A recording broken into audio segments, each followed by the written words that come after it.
Assalamualaikum warahmatullahi wabarakatuh. Hai teman-teman semuanya, selamat datang di channel Bisa Servis Sendiri. Baik, di sini sudah ada satu buah kompresor AC pada mobil Skoda XL7 yang kondisinya loss atau nggak ada kompresi ya. Jadi ketika diputar itu ringan banget teman-teman. Di lubang kecil yang tekanan tinggi itu nggak ada tekanan, dan saat diputar pun juga enteng banget. Yang di lubang lubang besar itu untuk hisap dan nggak ada hisapan ya. Oke, untuk caranya ini saya pakai cara lain ya. Saya pakai 3 baut. Sebenarnya ini cara ketika untuk melepas clutchnya ya. Ketika diputar nih clutchnya akan lepas, namun karena masih ada baut jadi bautnya harus dilepas ya. Ini sebagai pengunci aja supaya clutchnya tidak ikut berputar saat saya buka menggunakan kunci shock T nomor 10. Ini dengan hammer atau palu saya pukul sampai bautnya terlepas ya teman-teman. Ada cara pakai baterai atau aki biar kelasnya itu nempel sehingga bisa diputar, namun aki saya charging, lagi kosong baterainya. Nah, setelah itu tinggal kita putar beberapa baut ini sampai clutchnya terangkat ya. Ini berfungsi sebagai tracker modifikasi ya teman-teman, seperti ini. Jadi ketika bautnya diputar clutchnya langsung terangkat. Terus untuk melepas puli di sini ada ring snapnya ya, atau snap ring saja. Untuk mengangkat pulinya harus pakai tracker ya teman-teman, nggak bisa pakai dicongkel. Ini harus pakai tracker, tujuannya agar tidak lepas tidak rusak. Seperti ini. Trackernya nih juga murah, saya beli dari toko online. Nah, ini kondisi pulinya, nanti saya tunjukin ya untuk setiap bagiannya. Nah, cara kerjanya itu puli berputar dan ini clutchnya itu menempel akibat dari ini ya teman-teman, magnet coilnya ya, karena terhubung dari sumber listrik di mobil. Oke, selanjutnya ini ada 3 buah skru untuk melepas coil magnetnya. Ini kondisinya untuk coil maupun puli masih normal semua teman-teman, hanya kondisi kompresornya aja di dalamnya yang sudah rusak mungkin ya. Kemudian untuk membuka bodi kompresornya ini menggunakan kunci L hexagon nomor 6 ya teman-teman. Untuk caranya pastikan harus masuk ke lubang bautnya dulu. Kalau nggak gitu bisa loss ya teman-teman untuk lubang bautnya. Ini sedikit tricky, jadi saya ganjel pakai tang dan obeng untuk pegangan supaya lebih kuat ya untuk membukanya. Dan ini keras banget karena memang bawaan mobil dari awal baru ya. Ini kenapa saya bongkar? Saya awalnya pingin saya ambil spare partnya untuk Cannibal, dan ceritanya gagal ya teman-teman, karena di dalamnya kondisinya memang sudah nggak mungkin untuk di Cannibal.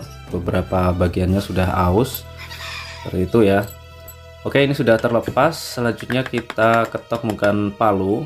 Untuk cara membukanya, karena ini kompresor rusak ya, saya mungkin sedikit kasar ya teman-teman, karena memang niatnya nggak untuk diperbaiki, hanya untuk menunjukkan ke kalian kondisi di dalam kompresor yang sudah jebol atau sudah nggak ada kompresi itu seperti apa. Oke, ini bodinya sudah terlepas. Ini bagian-bagiannya, ini adalah bagian klepnya ya. Klepnya ada 3 bagian.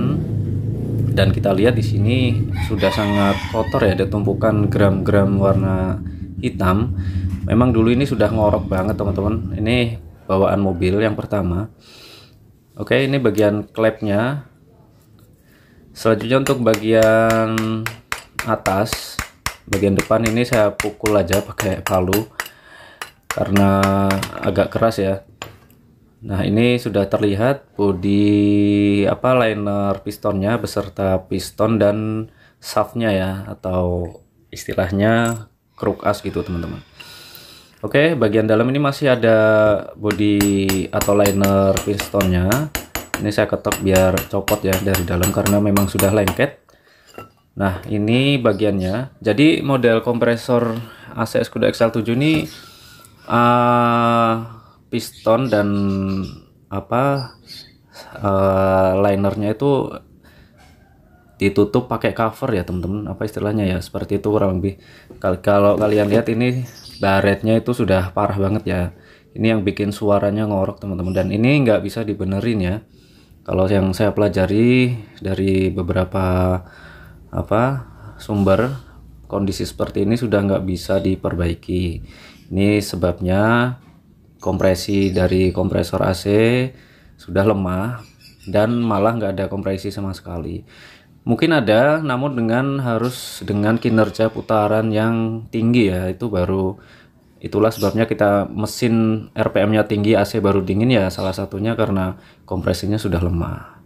Ini kalau diraba terasa baret-baretnya tuh kasar teman-teman. Oke. Dan ini adalah bagian shaftnya. Ini apa namanya, biring bambu ya orang bilang. Dan ini shaftnya yang berfungsi memutar piston naik turun ya. Dan ini di bagian piston ada 2 buah gundu ya, atau pelor atau gotri, bentuknya seperti ini gundunya. Ini tujuannya biar putaran piston naik turun itu smooth ya, atau lancar. Ada juga bisa pengaruh kerusakan dari gundu ini, kalau sudah aus bikin kasar juga teman-teman.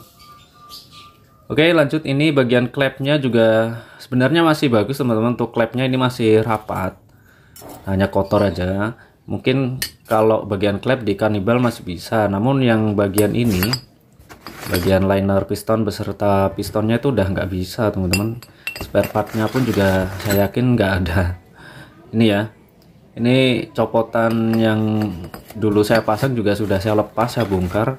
Saya coba Cannibal pakai yang saya pikir masih bagus, tetap nggak bisa ya. Saya pakai tes kompresi itu masih lemah. Jadi kedepannya saya putuskan beli kompresor baru teman-teman. Oke teman-teman, sekarang saya tunjukkan untuk perbedaan antara kompresor yang masih baru, yang masih bagus, dan kompresor yang sudah aus ya. Ini saya beli kompresor baru saya beli offline ya, di tokonya langsung. Saya beli dari Sentosa Motor di Atrium. Untuk harganya sekitar 2.800.000 sampai 2.900.000 ya.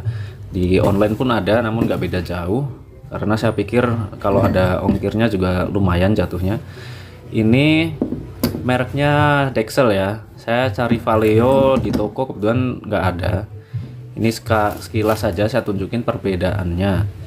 Nah, ini yang lama itu kalian lihat sendiri, diputar enteng ya. Kalau ditutup di lubang tekanan tinggi dan lubang hisap itu nggak ada hambatan sama sekali, dan ketika diputar pun nggak ada hembusan atau tekanan angin yang keluar ya. Ini yang menandakan bahwa kompresornya ini sudah loss. Banyak faktor utamanya yang pasti dari piston maupun buringnya itu ya, atau linernya itu. Nah, ini yang kompresor baru saya tunjukin ke kalian. Ini saya buka dulu ya, karena ini masih segel, masih baru. Nah, ketika diputar pada piston yang baru ini, kalian dengarkan sendiri ya, itu ada hembusan udara ya, yang lubang kecil itu. Lubang kecil ini adalah untuk tekanan tinggi. Jadi tekanan tinggi yang nanti masuk ke kondensor. Itu seperti ini. Nah, seperti itu ya teman-teman. Ini diputar sedikit aja udah timbul tekanan, apalagi ketika nanti sudah ditambah oli ya. Saya yakin di dalam sudah ada oli, namun volumenya mungkin masih sedikit ya. Seperti ini. Ini lubang hisapnya. Nah, ini ada hisapan ya. Saya putar sedikit pun sudah ada hisapan. Kurang lebih seperti itu ya teman-teman. Begitu ya teman-teman. Nanti ini akan saya pasang, dan di video selanjutnya akan saya bagikan cara isi freon ya teman-teman. Saya sudah bikin video sebelumnya tentang penggantian kondensor, penggantian kompresor beserta cara isi freon, namun ini saya buatkan lagi dan saya bagikan perbedaannya menggunakan kompresor baru, seperti apa kualitas dinginnya ya, seperti itu. Oke teman-teman, sekian dari saya. Terima kasih sudah menonton. Tunggu video selanjutnya ya. Terima kasih. Wassalamualaikum warahmatullahi wabarakatuh.